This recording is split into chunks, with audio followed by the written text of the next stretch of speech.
关注总舵主，啥菜你都会煮。Hello， 大家好，我是总舵主。今天我们用鸡蛋和豆腐做一个非常好吃的下饭菜。它的做法不仅简单，而且还非常好吃，关键还非常的有营养。浇在米饭上拌一下，真的是老下饭了。这样做的鸡蛋豆腐，我家的大人和小朋友都特别的爱吃。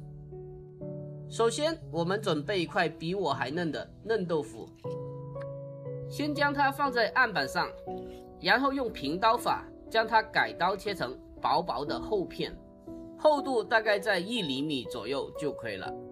紧接着再将它改刀切成大概1厘米的长条，最后再将它改刀切成大概1厘米左右的小丁，尽量的将它切得稍微小一点，类似我视频这样的大小就可以了。全部切好之后，把它装入盘中备用。接下来我们准备一块肥瘦相间的猪肉，我的这个是梅头肉，然后先将它的猪皮去掉不要。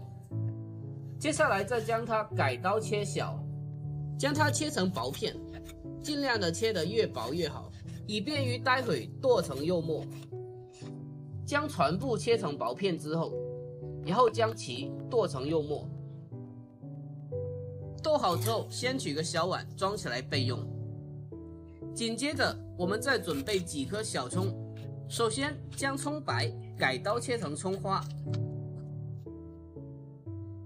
切好后装起来备用。我们再准备一小块的老姜，将其轻轻的拍扁，然后再剁成姜末。切好了之后，和前面的葱花放在一起。接下来将葱尾同样的切成葱花，这个是盛菜后撒在面上的葱花，而刚刚的是烹饪的时候所需要的小料。切好后单独盛放出来。接下来再准备半个红辣椒，将其从中间抛开，然后去掉辣椒籽，再将它改刀切成红椒丝，这个不用切得太细，切成中丝就可以了。最后将它切成红椒米。切好了之后和葱花放在一起，再将其轻轻的拌一下，放开一边备用。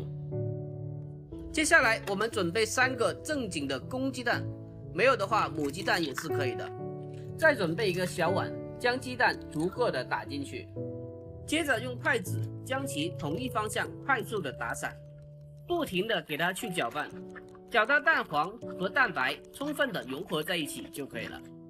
把鸡蛋充分的打散了之后，加将近2倍的温开水进来，注意不要是热水哦，不然的话就变成蛋花汤了。然后再加少许的精盐，增加蛋液的底味。再次用筷子将其快速的打散，将蛋液和清水充分的融合。接下来我们再取一个稍微深一点的圆盘，接下来将搅好的鸡蛋液用滤网给它过滤一下，过滤掉残渣后，使它吃起来的口感更加的细腻。然后取一个勺子，将上面的这些浮沫给它捞出来，一定要将所有的浮沫都给它捞干净。接下来把刚刚切好的豆腐丁给它放进来，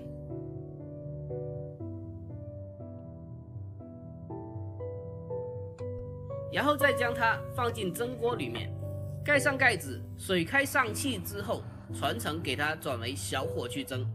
蒸到中途的时候，我们需要给它开盖透一下气，以避免蒸汽过大造成起蜂窝而蒸老。趁着蒸蛋的功夫，我们来准备剩下的工作。接下来我们起锅，热锅凉油，等到油热之后，把做好的肉末给它放进锅中，然后用中小火将它煸炒一下，将其煸炒至逐渐的变色发白。等到肉末开始煸炒出香味，煸炒至有点冒油的时候，把之前剁好的小料姜和葱给它放进来，继续用中小火将其煸香，把它煸炒出姜葱的香味。这个时候再加少许的蚝油进来，继续把肉末翻炒几下，把它的酱香味给它炒出来。好啦，现在沿着锅边来上适量的料酒，有在挥发的同时，能起到很好的去腥增香的效果。这时再加少量的汤水进来，接下来就到了调味的步骤了。锅中加适量的生抽酱油，还有一点精盐，再来上少许的白糖提鲜，还有鸡精一点点，不爱吃鸡精可以不放，胡椒粉一点点，最后来上少许的老抽进行调色。我们稍微的将它咕嘟几下，然后用水淀粉进行勾芡，芡汁的话要稍微略浓稠一点，像我视频这样就可以了。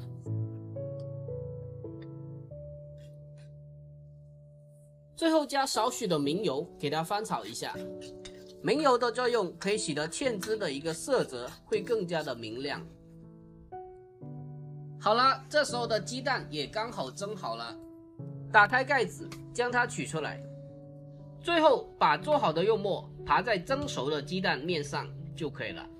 每天都在很用心的教做菜，如果我的视频对您有所帮助的话，那就帮小老弟点个赞呗，真心感谢您了，感谢您。